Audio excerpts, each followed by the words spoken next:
అయ్యా అయ్యా అయ్యా పిల్లలు ఎగ్జామ్ రాయడానికి టౌన్కి వెళ్ళాలి. కొంచెం మీ ఎడ్ల బండ్లో తీసుకెళ్తారా? దాన్ని అమ్మడానికి వెళ్తున్నాం బాబు. బండిలో అసలు తలం లేదు, శాన కట్టం. అయ్యా కొంచెం ఆలోచించండి అయ్యా. పిల్లల చదువు అయ్యా, వాళ్ళ భవిష్యత్ అయ్యా. అది కాదయ్యా. ఓ పెద్దాయనా, ఏం చేస్తున్నావు? నీకేం పిచ్చి పట్టిందా? నాకు పిచ్చి కాదయ్యా, తెలిసే చేస్తున్నా. ధాన్యం ఈ రోజు కాకపోతే రేపు అమ్ముకోవచ్చు, కానీ పిల్లల భవిష్యత్తు అంటున్నారు కదా. ఈ రోజు పిల్లల్ని పరీక్ష రాయించడానికి తీసుకెళ్తాం. ఆలోచించకుండా దించండి అయ్యా. రే ధాన్యం దించండిరా, దించండిరా, దించండి.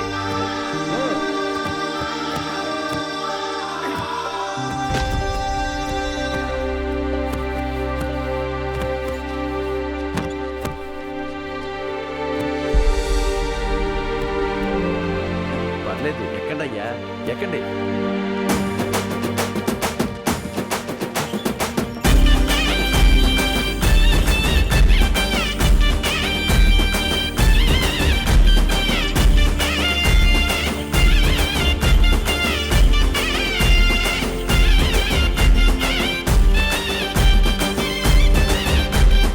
అయ్యా ఉంటామయ్యా. మంచిది.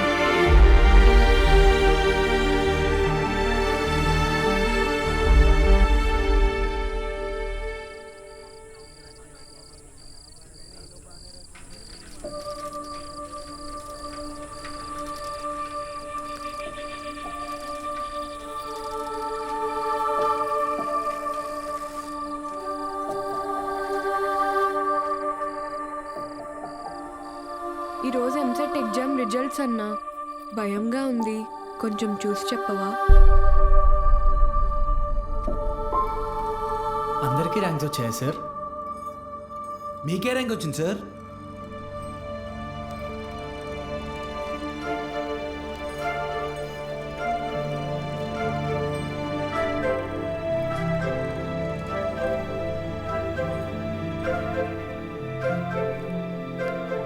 మురళీకృష్ణ 41 మెడికల్.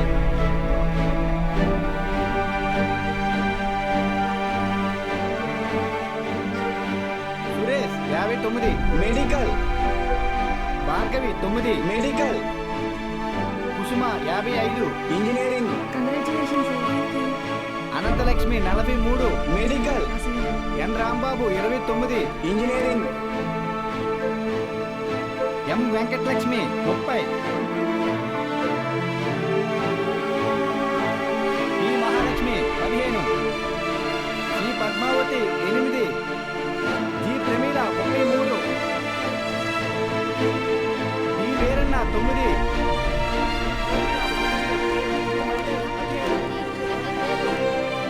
అంటే 45 టాప్ ర్యాంక్స్ సార్? 46. అదేంటి సార్, మొత్తం కలిపి 45 కదా సార్? ఇంకో ఆల్ టికెట్ ఉంది. ఏఎస్ మూర్తి. ఏఎస్ మూర్తి 1వ ర్యాంక్. ఎవరై ఉంటారు? ఏఎస్ మూర్తి ఎవరు? ఏఎస్ మూర్తి.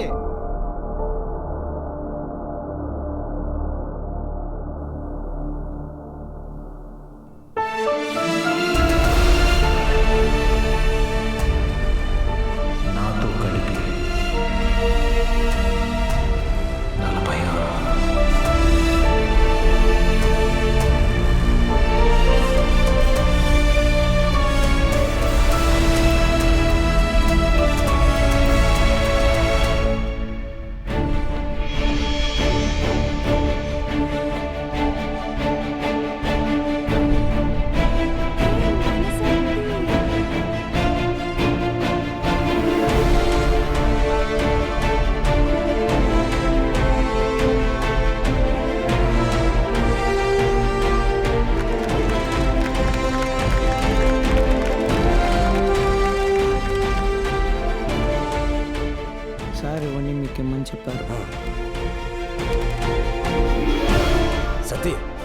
పూర్తి పేరు చెప్పు. అన్నవరం సత్యనారాయణమూర్తి. చాలా పెద్ద పేరురా.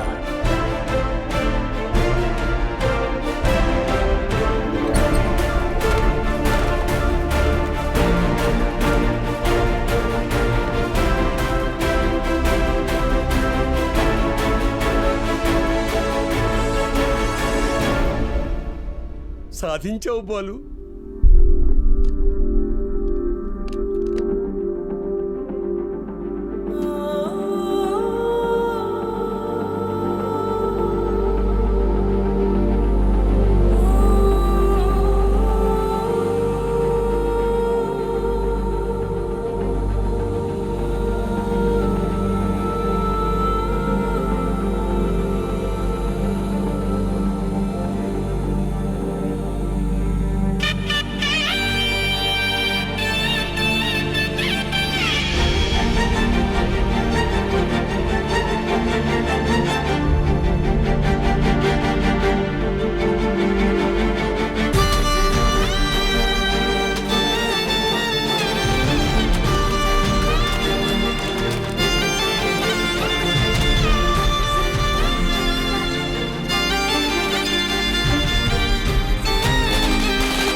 నైన్త్ ర్యాంకే కదా, అయినా సరే నెలకొక 3,000 నుంచి 4,000 ఖర్చు అవుతుంది.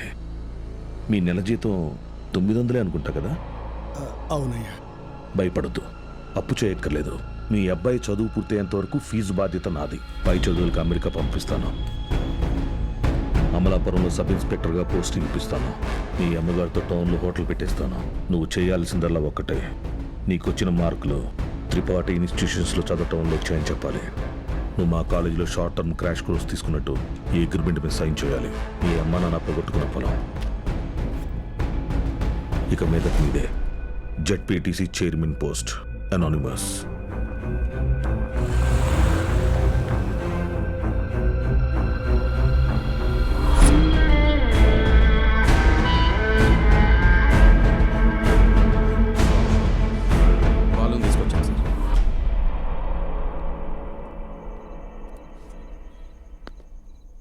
నీ స్టూడెంట్స్ సంతకాలు చేసి ఇచ్చారు నాకు. మీ ఈ ర్యాంకులు కారణం ఎవరని నిద్రలేపడిగిన త్రిపాఠి అనే చెప్తారా? పబ్లిక్లో పొరపాటురని పేరు తలిచిన ఒక్కరికి కూడా ఫ్యూచర్ లేకుండా చేస్తాను. అర్థమైందా? ఆ రోజు దట్ అసెంబ్లీ డే నీ ముఖం కూడా నేను సరిగ్గా గమనించేది ఎక్కడో దూరంగా ఉన్నావు కదా. ఇంత చిన్నగా ఉన్నావు. వచ్చి నన్నే ఊడిద్దాం అనుకున్నావా?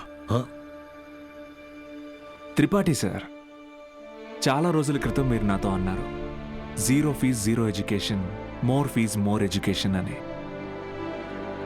ఆ బోర్డులో ఉన్న స్టూడెంట్స్ ఎవ్వరికి వేలకి వేలు ఫీజు కట్టడం వల్ల ఈ ర్యాంకులు రాలేదు. మీరు వాళ్ళకి లక్షల లక్షల డబ్బులు ఆశ చూపించి వాళ్ళ ర్యాంకుల్ని, వాళ్ళ గెలుపుని కొన్నారు. ఇది కూడా ఒక గెలుపేనా?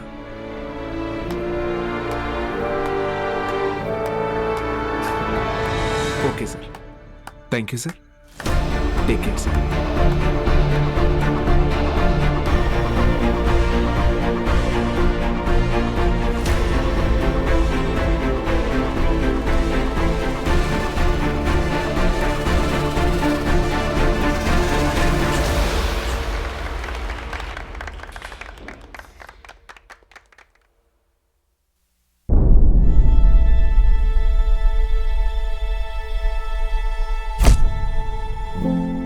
ఏ మనిషి అయితే మిమ్మల్ని నమ్మలేదో ఈరోజు ఆ మనిషే మీ ఇంటి ముందుకొచ్చి మిమ్మల్ని తన ఇన్స్టిట్యూట్కి బ్రాండ్ అంబాసిడర్ అవ్వమని బతిమాలుతున్నాడు. ఏదే బూస్ట్కి సచిన్ ఉన్నట్టు. ఇది కదా నేను మీకు దక్కాలనుకున్న రెస్పెక్ట్. వచ్చింది.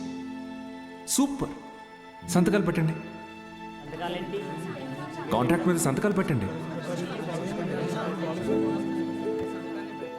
చదువు అనేది వ్యాపారంగా మారి చాలా కాలమైంది.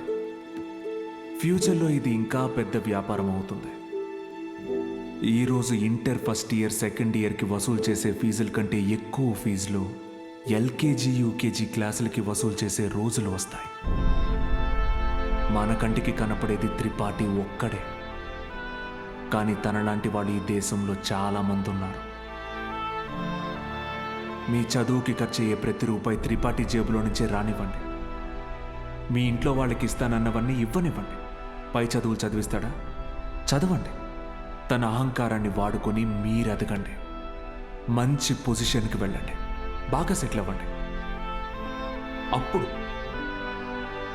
చదువుని కొనలేని వాళ్ళకి చదువుని పంచండి. మీలాగా వాళ్ళని గెలిపించండి. 46 మంది ఉన్నారు. మీరు తలుచుకుంటే ఎంతో మంది జీవితాల్ని మార్చగలరు. వచ్చి ఆ కాంట్రాక్ట్స్ మీద సంతకాలు పెట్టండి.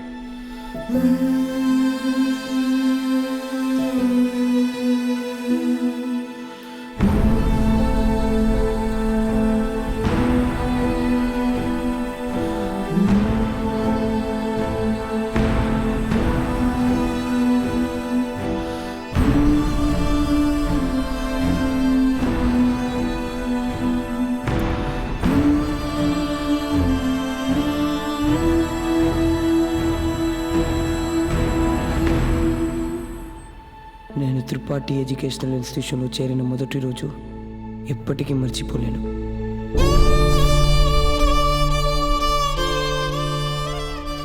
లెక్చరర్స్ అంతా నాకు ఎంతో అంటగా నిలబడి నన్ను ప్రోత్సహించారు. నేనేదైనా తప్పు చేస్తే దండించేవారు. వాళ్ళే నన్ను సరైన దారిలో నడిపించారు. నాకంటూ ఒక లక్ష్యాన్ని ఏర్పరిచి అందులో నన్ను గెలిపించారు.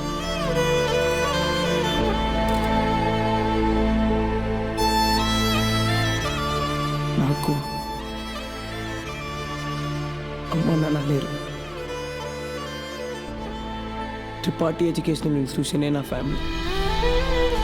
అక్కడికి అందరూ అమ్మ నాన్నలతో వస్తారు. నాకెవరూ లేరుగా, ఆయన వస్తారేమో అడుగుతారా?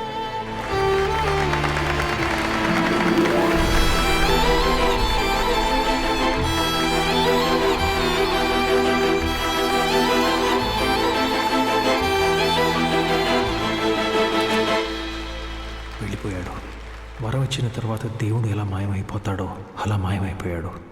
ఆ తర్వాత బాలు సార్ని మేము ఎప్పుడూ కలవలేదు. ఆయన ఉంటే త్రిపాఠి వల్ల మాకు ఎప్పుడైనా ప్రాబ్లం వస్తుందనుకున్నాడు ఏమో. వెళ్ళిపోయాడు. ఏ పాడుబడిన థియేటర్లో బాలు సార్ మాకు చదువు చెప్పారో ఆ థియేటర్నే ఇప్పుడు మేము కోచింగ్ సెంటర్గా మార్చాం. సంవత్సరం పొడుగునా మా 46 మందిలో ఎవరో ఒకరు వచ్చి ఈ పేద విద్యార్థులకి క్లాసెస్ తీసుకుంటాం. అవి మీ తాతరా? ఇక్కడ చదువు అమ్మబడదు, పంచబడుతుంది.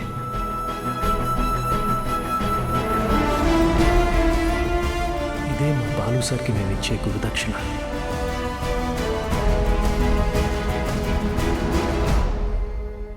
ఇప్పుడు బాలు సార్ ఎక్కడున్నారు సార్? తెలీదు.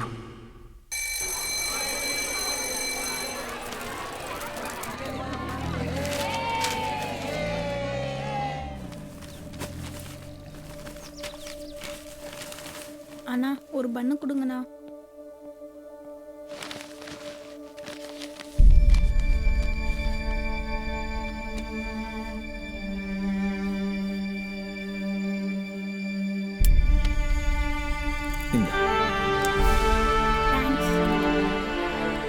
படிக்கணும்னு ஆசை இருக்கா தம்பி? ஆமா சார். சரிப்பா. కానీ ఆయన ఎక్కడున్నా చదువుని దేవుడికి పెట్టే నైవేద్యంలాగా పంచుతూనే ఉంటారు.